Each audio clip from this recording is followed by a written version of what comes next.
Yo, what's up guys? Garrett here, aka Mr. Good Touch, and today we're bringing you part 7, I think. I think it's 7, but either way, today we're bringing you AOE DPSing effectively. And the first thing I'm going to talk about, guys, dots are still relevant. Don't just go into a fight and cast this or Steel Tornado. That is not AOE DPSing effectively. First thing you want to do, you want to come to your second bar, okay? We're dropping on those big dots, alright? We come here, we put our spam in, we drop in more dots, okay? Putting our sustain on stuff, okay? That's how you DPS in AOE effectively. That dot stops, guess what? I come back, I'm applying those dots again. That's how you DPS effectively in an AOE situation. You can't just walk up and start using LA Ring or Pulsar or anything like that. You really need to use all those dots. All those things add up to a ridiculous amount of damage in a large AoE situation. So please, for the love of God, do not just walk up and do this, okay? That's not what we want to do. Second thing we're going to talk about is which skills should you be running, okay? If you are in a full AoE fight, there's time to set up. Have yourself a full AoE bar on this thing called Wicked's Outfitter, or know where it is on your bar, preferably though you have this add-on. So, things you're going to want. You want things that are going to buff. Engulfing Flames, we've talked about this, 10% expiry damage, and it's AoE. Okay? You're going to want things that help you sustain, draw essence. You're going to want things that are AoE long persistent dots. Then you're going to want to have your main AoE spam ability. Magic builds, Elemental Ring, other than Templars, who are going to have their jabs. And that's only Magic Templars. In AoE for stamina, this is the ability you use. Steel Tornado Morph of Whirlwind.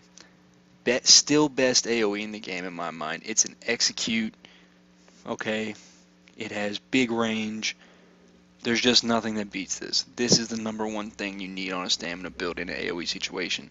Everything else, you just are dots you need to keep up. It's not as prudent to keep up your dots in an AoE fight, but when you're talking about stuff like the Gauntlet pool in Veteran Maw, that stuff, sustaining those large amounts of AoE damage is how you get through that. So that's how you're going to do that. Now, another last thing I want to talk about is which ultimates should you use in AoE fights. Now, I think personally, both healers, tank, and maybe one or two DPS should always be running Warhorn at all times. That means that Dragon Knights, you're free to use standard. That's 20% less damage you're going to be taking. Now, situationally, you could be having one of your healers run Nova if you absolutely need it. So, Nova on healer, at least one healer is always good. Alright, so that's a large amount of AoE damage. But, perfectly for stamina builds and most magic builds, other than Sork and Magic DK and Stam DK, everything else, Shooting Star. That's as much AoE damage as you're going to be able to put down with an ultimate. Now for DKs, magic, or stamina, use standard. It's still the best, even in AoE situations, okay? That dot gets applied to everything. Anything standing inside your standard is going to take 20% more damage. If you're standing inside your standard, it's 20% less damage you take, and it's 30% defile to anything standing in it. I know I've preached it before, but DKs use standard. Now Sorks, I really hate to tell you this, but in a trial situation, is becoming less and less viable to be a Magic Sork in a trial just because you could, okay, let's say we're in a giant AoE situation, alright, I'm going to try and break this down.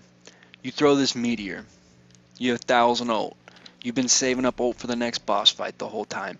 You throw this Shooting Star ultimate for 200 ultimate, you just crippled yourself in the next single target system fight that we have. So that's the only reason I think that it's a little harder for those Sorks to be relevant in an AoE situation. So Sorks, I still want you to hold on to that ultimate. Maybe do a few heavy attacks with Overload, but in my mind, I think you're doing yourself a really big disservice. Just go ahead and keep those dots up. Keep that LE ring up or Pulsar. Always have it, by the way, always have one person running the other morph of Elemental Ring. I believe it's called Pulsar. And what this does is going to cause Minor Mangle. Now, Minor Mangle or Main, I forget which debuff it is, but it's going to reduce everything that gets hit by its max health. Having that on one of your builds is super, super important. It's just all this stuff's going to help you. Knowing this is half the battle. So that's how we're going to AoE DPS effectively, guys. So make sure you come back for the next part of the series. You guys have a good day. Make sure to like, subscribe, and share. And I'll check you guys next time.